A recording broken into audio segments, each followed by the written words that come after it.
Kemi Badenoch has taken aim at Keir Starmer during a clash at the Despatch box during Prime Minister's questions. Kemi Badenoch has accused Sir Keir Starmer of talking trash in the Commons during Prime Minister's questions. The Tory leader clashed with the Prime Minister over breakfast clubs on Wednesday. Mrs. Badenoch said, "The Prime Minister is out of touch because he should know that nurseries are charging over £2,000 for full-time care.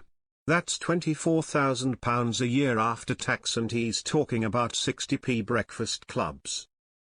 He has no idea what people out there are experiencing. And it is not just the families, even councils must pay his job's tax. To cope with it, the average council tax bill is increasing by over £100 in April after he promised to freeze it. Hard-working families' money is going to the Chancellor instead of social care and fixing potholes. Why should these families pay more for less?"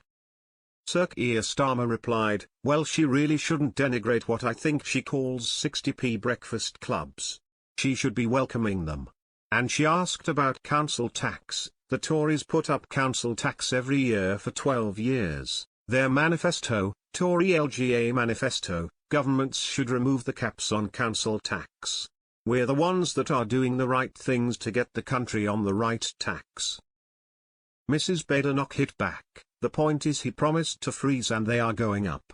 And if he wants to talk about councils, let's look at Liverpool or maybe Birmingham, where the rubbish is piling up so high people vote Labour and all they get is trash, just like what he's saying at the Despatch box." Nearly 400 council bin workers in the UK's second largest city stopped working after voting to extend their strike mandate. They have walked out over Birmingham City Council's use of temporary labour to undermine their industrial action, the Unite union said.